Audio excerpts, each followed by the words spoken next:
Welcome to the deep dive. Today, we're looking at something a bit different, a source material that's actually quite simple on the surface. It's this short, really charming story called The River of Golden Leaves. Exactly. And it looks simple. It's structured for young kids, maybe 3 to 8 years old, teaching them about sharing, kindness, that sort of thing.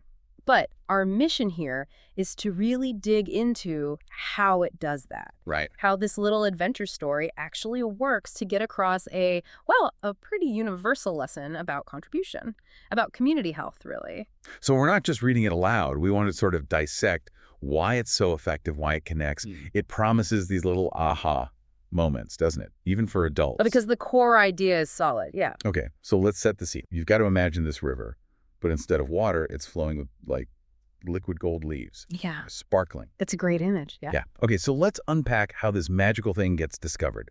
Maple Hollow. Right. And what I think works really well right away is how you're pulled in. It doesn't waste time. You're drawn in through sound.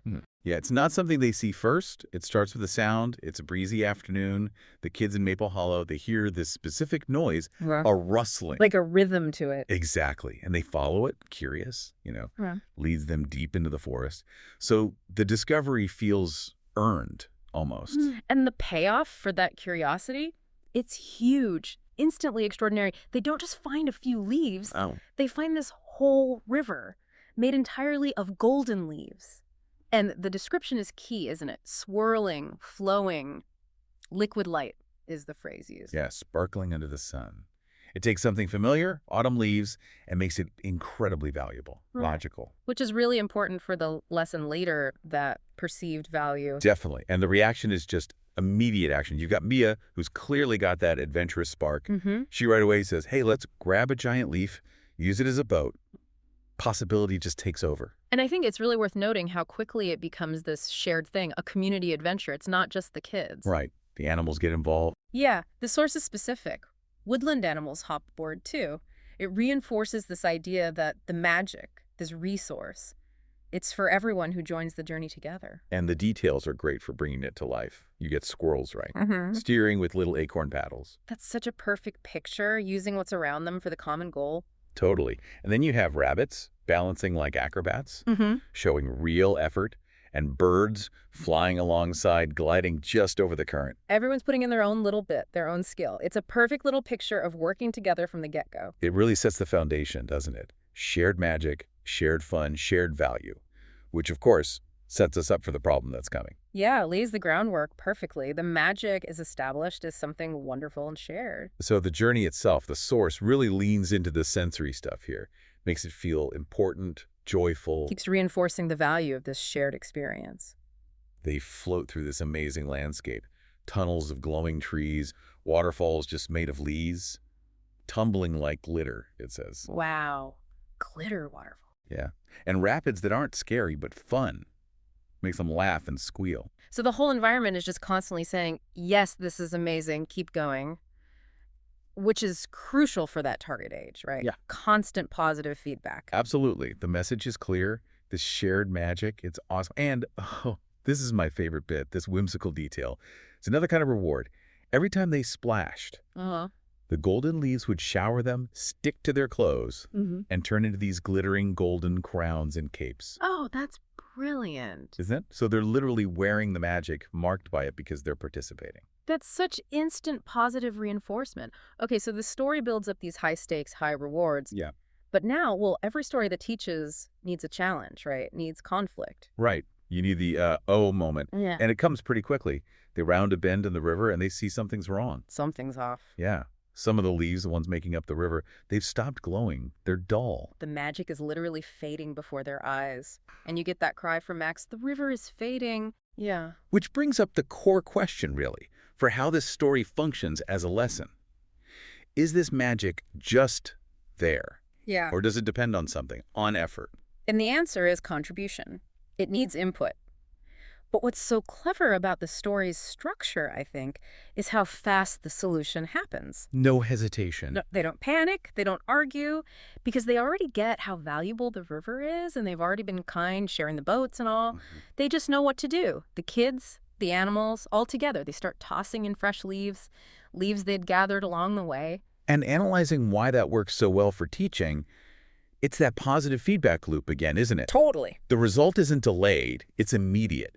The moment those new leaves, their contribution, hit the water, the river doesn't just recover, it gets brighter, glows even stronger than it did before. It's like a perfect little model of reciprocity designed so even a young child can grasp it instantly.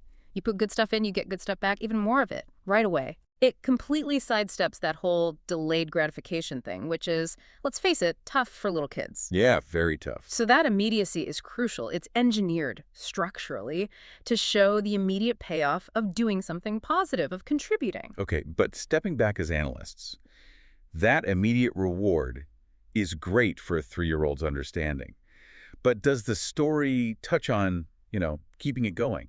Because the real world needs constant effort, not just one handful of leaves. That's a fair point. And it does, actually. It connects the river directly to that what kids will learn part. Okay. It spells it out. Giving back, sharing, that's what keeps the world bright. The emphasis shifts slightly towards the need for ongoing contribution to keep things vibrant. It's not just about fixing one problem when the light fades. So it's modeling sustainability in a way. Exactly. Like the river needs a steady stream of new leaves, communities, friendships.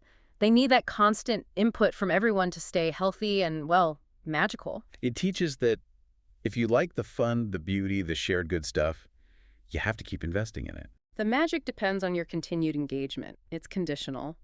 So this amazing journey, conditional as it is, how does it wrap up? Well, they reach the meadow, and by then the river is just spectacular, like a ribbon of pure autumn magic glowing intensely. Because they kept feeding it. Because they kept feeding it. Everyone jumps off their leaf boats, they're cheering, dancing, and those golden crowns they earned, sparkling under the harvest moon. It's a real celebration. A celebration of working together and keeping the magic alive. And if you boil it down, connect that ending to the big takeaway, the source hammers it home. The more you give, the brighter the world becomes. That's the core lesson, really. So what's the bottom line for us, for you listening? I mean, whether you're dealing with playground politics or trying to get a team at work engaged? Or just being part of a family or community. Yeah. This simple story gives us a clear model. The magic, the success, the good stuff we share. It's only real and lasting if we actively put something into it. We took a ride on that river of golden leaves today, and the big insight is pretty straightforward. Contribution fuels the good stuff. It's the engine. It really is. The story doesn't just say be nice. It shows why being kind, why sharing are actually the most practical ways to keep things going, to sustain the resources we value. A really powerful lesson tucked inside a beautiful adventure. But there's that condition you mentioned. Yes, the condition. The story ends with a crucial bit. It says the river of golden leaves came back every autumn. Okay. But only for those who played kindly and shared during the year. So it's not guaranteed. Not at all. That's the catch. The long-term lesson. The magic is conditional on sustained good behavior, sustained contribution. Which leaves us, and you, with a question to think about. Okay. What small act of kindness, what little contribution, what fresh leaf can you add to your world today? What can you do to help ensure that magic keeps flowing and that you're one of the ones who gets to see that river next fall? Something to definitely mull over. Worth thinking about until our next deep dive.